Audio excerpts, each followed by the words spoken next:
किसके नेतृत्व में लड़ा जाएगा बिहार विधानसभा का चुनाव? आखिरकार कौन होगा एनडीए की तरफ से मुख्यमंत्री पद के लिए चेहरा? नमस्कार, न्यूज़ नेशन देख रहे हैं आप और मैं हूं आपके साथ साक्षी झा। ये तमाम सवाल सियासी गलियारों में तब से उठने लगे जब से गृह मंत्री अमित शाह ने एक इंटरव्यू के दौरान मुख्यमंत्री के चेहरे के तौर पर दावेदार किसे बनाया जाएगा, एक इंटरव्यू के दौरान इस पर सस्पेंस बना दिया।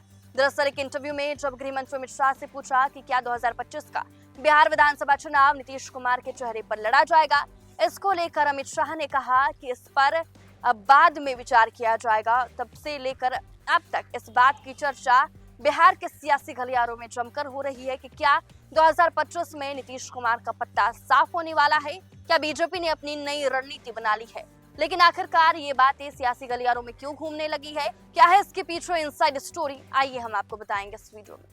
बिहार विधानसभा चुनाव 2025 का भले चुनावी बिगुल अभी नहीं बजा, पर वर्षों भर चुनावी मूड में रहने वाली भारतीय जनता पार्टी अब चुनावी आधार भूमि को दुरुस्त करने में जुट गई है। बिहार भारतीय जनता पार्टी की कोर कमेटी की 2 दिवसीय बैठक भाजपा की चुनावी सक्रियता की एक बानगी भर है।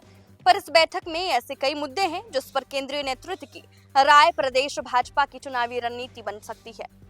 दरअसल प्रदेश भाजपा के भीतर इन दिनों ये विशेष रूप से चर्चा है कि आखिर एनडीए का चेहरा आगामी विधानसभा चुनाव 2025 में कौन होगा। दिलचस्प बात यह है कि ये सवाल राजनीतिक जगत में तब उछाल लेने लगे जब भाजपा के प्रमुख रणनीतिकारों में से एक देश के गृह मंत्री अमित शाह ने मीडिया को दिए एक इंटरव्यू में बिहार के नेतृत्व के संबंध में गोलमोल बोल गए। दरअसल बिहार की सियासत महाराष्ट्र की राजनीति से प्रेरित दिख रही है। जिस तरह से मुख्यमंत्री का चेहरा बनाने के बाद एकनाथ शिंदे को दरकिनार करते देवेंद्र फडणवीस को कमान सौंप दी गई, उस आधार को लेकर बिहार की राजनीति पर संशय के बादल तो छा ही गए हैं। और इस संशय को तब और बल मिल गया जब अमित शाह ने पत्रकारों के सवाल का जवाब देते हुए अपने घुमावदार भाषा का प्रयोग करते हुए बहुत सलीके से अपना पल्ला छुड़ाते कहा कि ये तो पार्लियामेंट्री बोर्ड डिसाइड करेगी।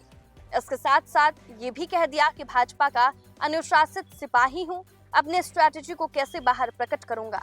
अमित शाह के इस बयान के बाद एनडीए की राजनीति में भूचाल आ गया। बात बिगड़ते देख भाजपा के प्रदेश अध्यक्ष डॉक्टर दिलीप जायसवाल ने साफ कहा कि बिहार की सत्ता की चाबी नीतीश कुमार के हाथ है। माना जा रहा है कि तत्कालिक डैमेज कंट्रोल को लेकर बिहार की राजनीति में संशय के बादल हटा तो दी, पर कार्य समिति में माना जा रहा है कि प्रदेश नेतृत्व अपने केंद्रीय नेतृत्व से स्पष्ट दिशा की मांग जरूर करेगा। ऐसा इसलिए कि सीएम को लेकर बयान अमित शाह का आया था। बात केवल नीतीश कुमार के सीएम को लेकर ही नहीं बल्कि चिराग पासवान को लेकर भी है। दरअसल जमुई की लोजपा सांसद ने भी चिराग पासवान में सीएम फैक्टर की तलाश की और अपनी इस इच्छा को सार्वजनिक भी किया था। प्रदेश भाजपा के भीतर प्रधानमंत्री नरेंद्र मोदी के हनुमान यानी चिराग पासवान के बढ़ते कद को लेकर हमेशा संशय बना रहता है। इसकी एक वजह यह भी है कि राज्य सुप्रीमो लालू यादव, तेजस्वी यादव और चिराग पासवान की राजनीति को करीब लाने की कोशिश कर रहे हैं। ऐसे में दबाव की राजनीति में माहिर चिराग पासवान क्या रोल अदा करेंगे, इसका अनुमान लगाना मुश्किल है। वहीं प्रदेश भाजपा को इस मुद्दे पर भी राय लेनी है। प्रदेश भाजपा नेतृत्व के सामने राष्ट्रीय लोजपा भी एक समस्या के रूप में सामने आ गया है। दरअसल राष्ट्रीय लोजपा के अध्यक्ष पशुपति पारस ने 243 सीटों पर चुनाव लड़ने की बात कहकर प्रदेश नेतृत्व की परेशानी बढ़ा दी है। पशुपति पारस का क्या करना है, ये सवाल प्रदेश नेतृत्व को परेशान कर रहा है। दरअसल सभी सीटों पर राष्ट्रीय लोजपा उम्मीदवार देती है तो नुकसान एनडीए को होते दिख रहा है। तो चिराग और पशुपति पारस को लेकर संभावित समस्या पर भी प्रदेश भाजपा सलाह लेगी। बात तो इस पर भी होनी है कि रालोजपा के राष्ट्रीय अध्यक्ष पशुपति पारस की एनडीए में भूमिका क्या होगी। क्या पशुपति पारस को विधानसभा चुनाव में एनडीए के साथ रखा जा सकता है क्या नहीं, इस पर भी फैसला लिया जा सकता है। वहीं प्रदेश भाजपा आगामी चुनाव को साल 2015 के विधानसभा चुनाव की तरह लड़ने की स्थिति में नहीं है। अगर सत्ता की चाबी की जरूरत है तो नीतीश कुमार के साथ चुनाव में जाना जरूरी है। यही कारण है कि प्रदेश अध्यक्ष दिलीप जायसवाल ने बड़ा बयान देकर संशय समाप्त किया। उन्होंने साफ कहा कि एनडीए राज्य में 2025 का विधानसभा चुनाव सीएम नीतीश कुमार के नेतृत्व में ही लड़ेंगे। दिल्ली पहुंचे हुए थे जिसमें डिप्टी सीएम विजय कुमार सिन्हा और सम्राट चौधरी, प्रदेश अध्यक्ष डॉक्टर दिलीप जायसवाल और संगठन महामंत्री भीखू भाई दलसानिया शामिल है। शनिवार को केंद्रीय मंत्री नित्यानंद राय के दिल्ली आवास पर इन नेताओं के बीच प्रारंभिक बैठक हुई, जिसमें कोर कमेटी की बैठक का एजेंडा तय किया गया। अब देखना है कि बैठक के बाद भाजपा का चुनावी स्वरूप क्या होगा, सीएम कौन होगा, एनडीए में कौन कौन से दल होंगे। ऐसे ही कुछ महत्वपूर्ण सवाल होंगे जिसे 2 दिवसीय कार्य समिति की बैठक में दिशा प्राप्त होगी।